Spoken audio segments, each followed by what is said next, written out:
عبادي محمد. بوحفصة حليمة. رزق الحسين. محمد مرشد. أيت عبد الواحد الصديق. اسمي الحن. فاطمة عروش. الموسوي التهامي. ابتهاج عبد الغني. مصطفى البوديوي. هي أنا مباركة بوحفصة. عبد الرحمن مؤمني. أحمد مصطفى. أنا مروان أحمد. محمد عزاوي. أنا بصر الحسن. شفيق عبد المجيد. Comme disait Saint-Exupéry, ce n'est point dans l'objet que réside le sens des choses, mais dans la démarche. AgriSud International est une organisation française, une association qui travaille depuis 20 ans, plus de 20 ans maintenant, dans une quinzaine de pays aujourd'hui et dont la vocation c'est de lutter contre la pauvreté en accompagnant les personnes, les familles, les foyers, comme ici au Maroc, dans la création et le renforcement de petites activités économiques génératrices de revenus durables. الأرض ديال الله ديالي وحارتين فيها مطيشة وكنخدمو حتى كتوصل النخلة وكنغرسو مطيشة وهذه هي الشغل ديالنا. نديوها للسوق وتناكلو منها، ولكن ديك اللي كنديرها أكثر من اللي تناكلو.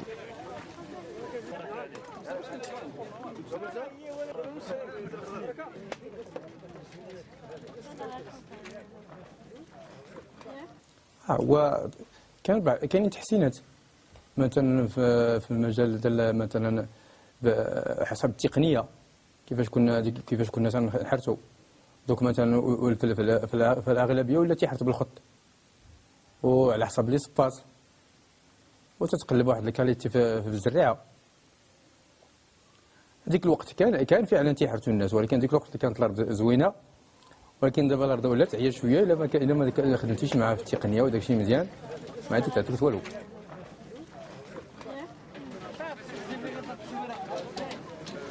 خدموا معنا في المجال التسويق، كيفاش تحاوروا مع الكليان وكيفاش تستقبل القسمه وكيفاش تفرش وكيفاش هو الناس فعلا حتى يفرشوا وكلشي وعارفين القسمه، ولكن يزيدوا الناس خبره من التقنيين الاخرين.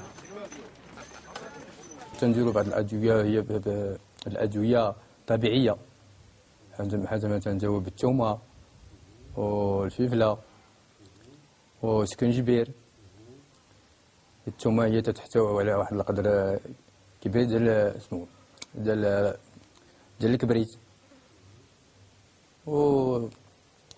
وتنداويو بالصابون البلدي بحال ديك كاين اللي تيقول لها المن لو كان تيسلخ. وكاين مواد طبيعيه اخرى اللي هي مثلا بحال الحريقه مثلا تدير تستعملها تدير لها التخمير وتنرشوها مثلا بحال تنعوضوها بالانكري. درنا القرعه، درنا خيزو، درنا اللفت، درنا البطاطا، درنا ماتيشا، درنا سيدينو البصله، درنا سيدينو الكورجيت، درنا النعناع، كان سيدنا الربيع، درنا البرو. المهم هذاك الشيء كاع اللي عطا الله راه كان صلاه على النبي. وما الخضره ديال البلاد حنا تنديروا الغبار، ما تنديروا لا القلال الكيماوي طبيعي. حنا درنا الخضره ديال طبيعي، هذاك الشيء باش عندنا الكليان. نتمنى ان شاء الله الزياده تكون عندنا الزياده في الفيرما ان شاء الله. تنطلب الله منكم تكون عندنا الزياده باش نستافدوا نيت مزيان، نستافدوا الناس كلشي ان شاء الله مزيان. والناقله خصنا لها دبرنا باش الناقله راه لها بالدار كان طريق بعد لا السوق بعد حتى الكليان وتندير الكليان بعد لا شويه تكرست من الكروسه على باش تكرست 100 كتكرفت شويه. On a commencé avec une ruche sur le toit, donc ça reste une conduite très médiocre ou très faible. Pour renforcer l'activité apicole, donc je suis bénéficiaire d'un projet AgriSud International et l'association Horizon. J'ai bénéficié de 4 ruches au départ. Donc on a développé l'activité, on a l'accès à d'autres techniques, à d'autres matériels très modernes. Donc ça a très changé l'activité. Donc j'ai récolté la première fois 30 litres pendant la première transhumance. Et après, j'ai récolté 60 litres de miel. Donc je vends mon produit ici au village. Et on a des clients potentiels à l'extérieur du village ou du village aussi. La stratégie d'aller plus loin dans le secteur agricole en général, on assemble l'activité apicole et la culture maraîchère. Chaque secteur donc lui donner une part de travail. La culture des arbres fruitiers, on a aussi des figuiers, on a des amandiers. Donc le secteur donc agricole c'est bien diversifié. Directement après la formation, donc beaucoup de choses sont changées sur les exploitations parce que on a l'accès à des techniques nouvelles concernant la taille, aussi des pommiers, parce que j'ai bénéficié aussi d'un stage chez un agriculteur d'Esny. J'ai passé avec lui 15 jours de formation de la taille des arbres. Donc j'ai pas mal d'expérience concernant le mode de conduite d'un arbre de pommier. La précarité prend différentes formes. Elle peut être physique, elle peut être économique. Dans tous les cas, on considère que cette précarité n'est pas un état définitif, qu'il est possible de le dépasser à travers un accompagnement dans la professionnalisation d'une activité qui permette aux hommes et aux femmes de devenir autonomes et de le rester.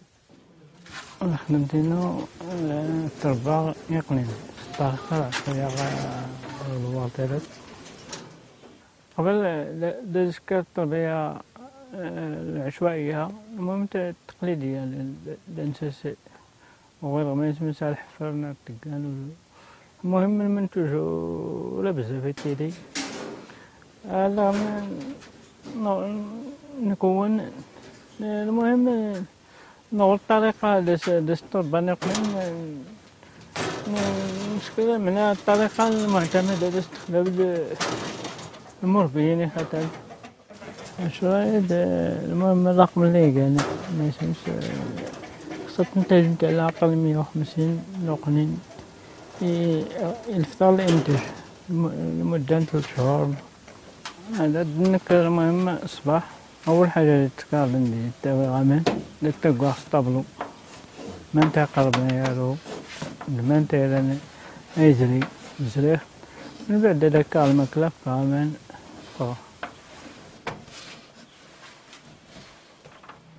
التاريخ ديال التأسيس التعاونية اللي كان في 21/4/2010 اللي التعاونية بدات في الإجراءات الإدارية ديالها، لأن الفرق اللي كاين في التعاونية أنه خصها تحصل على واحد الترخيص اللي كيجي من الوزارة، من الرباط، من الوزارة الأولى، واللي كيدوم واحد المدة، ولكن في إطار يعني التعاون ديالنا مع الناس ديال الفلاحة والناس ديال أغريسيد. يعني الحمد لله دابا حصلنا على الترخيص الكامل ديال التعاون. الان حنا في واحد الدوار ولاد المسعود، وبالضبط في المقر ديال التعاونيه الفلاحيه المحمديه. قبل ما نهضروا على الوحده، بالضبط الوحده استقبلتها التعاونيه في 2009 في اطار واحد الشراكه بيننا وبين منظمه اغريسيد. منظمه اغريسيد اللي دبرت على شريك جهه اكيتان. جهه اكيتان مولات المشروع اللي عطاتنا الوحده الانتاجيه لزيت الزيتون. طبعا ركزنا في التعاون على هدفين اثنين. الهدف الاول هو الحفاظ على الجوده. كتعرفوا قبل ما تكون الوحده يعني كان الفلاح اللي حنا المتعاون الفلاح ديال المنطقه، والناس نديو الزيتون التعاونيات المعاصر، ولكن تيتعطل الزيتون اللي تيفقد الجوده. وفضل هذه الوحده هذه غادي نحاولوا ان شاء الله من خلالها باش نحافظوا على الجوده اللي غادي نتحكموا حنا في العصير ونتحكموا في اي شيء تيتعلق بالوحده. هذا جانب. بالطبع الهدف الثاني اللي بين الاهداف ديال التعاونيه هو الحفاظ على البيئة. كما تلاحظوا التعاونية ديال الإنتاج الزيتون راه هي واحد المكون اللي غادي يسهل لنا الحفاظ على البيئة في المنطقة ديال سكورة وبالضبط ديال الدوار. أول مرحلة باش كنبداو هو استقبال ديال الزيتون اللي كنحاولوا نديروا ليه لافاج برا، كنغسلوه وكنحيدوا منه دوك الشوائب ديالو. من بعد كندوزوا لهاد المرحلة هذه، لهاد المحكن هذا اللي كنوضعوا فيه الزيتون اللي كيتم التهراس ديال العظم هنايا في هذا الرأس هذا.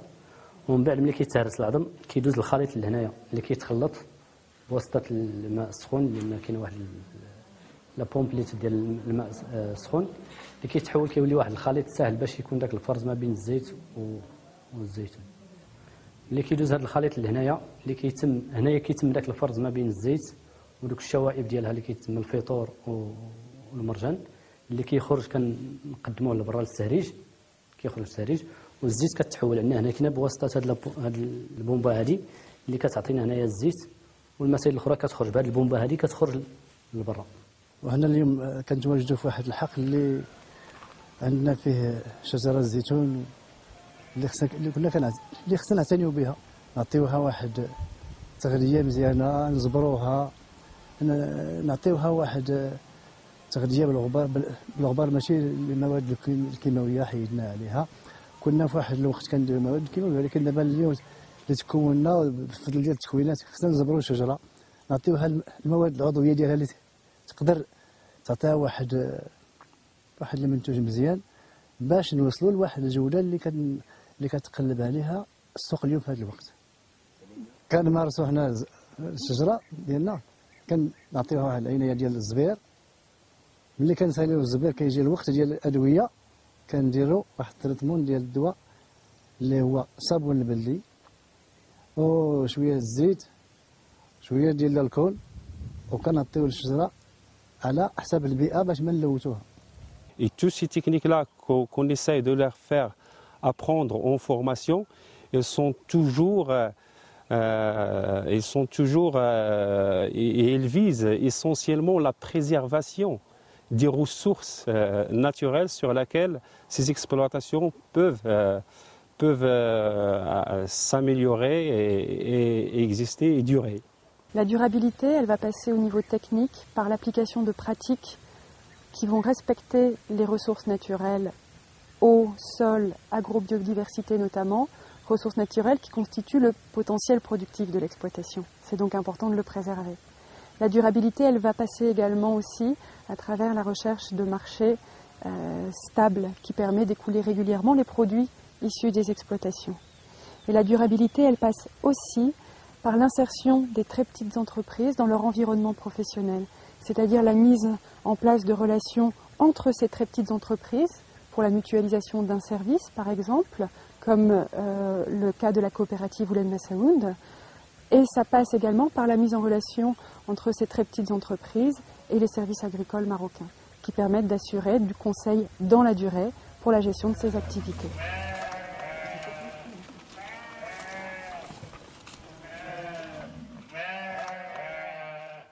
هناك او الزياره اللي سكن المدير نغرسيتي يفيد الكوريا مزيان، زعما يشجعي الطريقه في زعما السلاله بخير وعلى خير، انك ترس يقول السوليت مكاد انك تنجحت الطريقه الظروف اللي تيجي عندنا 66 صافي انتجغ السلاله حلان الترون سين كراب نالتي لي الترونين 4 وينيس القوام زعما القوام باش مسد الطريقه باش الولاده نسكر خصنا سنه الترويتين عامين يلي زعما يلي السيستم مثل العزل اولا ثاني العزل انت تلعب من الدور كلشي هذا المهم. كنا شهرين ونص 3 شهور دار يوسن دار يكرون تخرفت تعزل خرفان تعزل خرفان دغيا بخير صافي لكم الطريقه النتيجه ديال النعاج وجوج الخرفان وربعه الخوخات. كل محل واحد دايره فيه النعاج، واحد دايره فيه الخرفان، والاخر دايره فيه الخريفه الصغيره. واستفدنا شحال عندنا شحال ديال كنا كاع ما عارفين والو، الحمد لله درنا داك التكوين وزادنا شحال من حاجه. تكونا كيف نعزلو، تكونا الولادات، تكونا الماء، تكونا الملحه، تكونا كلشي الحمد لله. داكشي الشطاب كلشي داك كنا ما عارفينش داكشي، ودابا الحمد لله مع هاد المنظمه كلشي الحمد لله ولينا عرفنا واستفدنا بزاف. En élevage, on n'impose pas les normes aux exploitants, mais on travaille avec eux sur l'existant pour assurer la séparation en passant par un box, 2, 3, jusqu'à ce qu'il atteigne les normes techniques appliquées pour la race de man dans la zone. هي بالنسبة للماشية هنا في منطقة ولاد المسعود كانت غير منظمة، يعني تيكون واحد البوكس واحد فيه النعاج فيه الخرفان وفيه الصغار. صراحة من بداية المشروع حتى الآن مشاو بواحد الطريقة اللي هي تنظيمية، لا من ناحية العزل لا من ناحية النظافة لا من ناحية الوسائل اللي تيحطوها الماشية داخل الكوريات بحال مثلا الملح الماء. تكونوا 10 ديال المستفيدات في الأول وكوناهم في الجمعية وحاولوا ينضموا لهم 10 آخرين، وبنفس الطريقة تكونوا حتى هما من بعد نشرات التجربة وحاولوا ينضموا 7 ديال المستفيدات آخرين لي جروب الأول والثاني. Mon rôle est d'accompagner les femmes, les éleveuses et les éleveurs sur le plan technique. Technique, c'est-à-dire je fais les formations, les formations techniques en théorique et accompagnement des suivis individuels. Sur le plan organisationnel, j'accompagne les femmes et les éleveurs à bien s'organiser autour d'un pilier collectif, une pharmacie vétérinaire et du petit matériel à gérer collectivement. Et sur le plan économique, par le biais des enregistrements de toutes les opérations qui se font au sein d'un atelier élevage, pour enregistrer les entrées, les dépenses et les recettes de chaque atelier, dans l'objectif de faire des comptes d'exploitation pour voir est-ce que l'activité élevage est une activité génératrice de revenus ou non.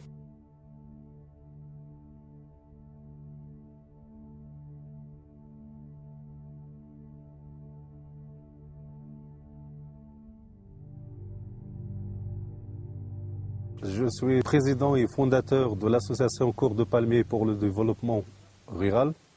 Le but principal était lutter contre l'arrachage du palmier. On a bien réussi à aboutir ce but-là. Et ensuite, on a travaillé dans le développement en général. Dans ce domaine-là, on a pris relais avec l'association AgriSud International et l'Office régional de mise en valeur agricole pour créer des petites exploitations et un peu améliorer le revenu et changer le niveau des exploitations familiales dans la palmeraie. Et on fait le relais donc entre ces 3 partenaires, les techniciens terrain, les responsables de l'Office régional de l'agriculture et AgriSud International. Au niveau du partenariat avec AgriSud, nous avons travaillé sur une agriculture familiale qui repose sur un élevage sédentaire, à savoir donc l'élevage de manne et les cultures maraîchères.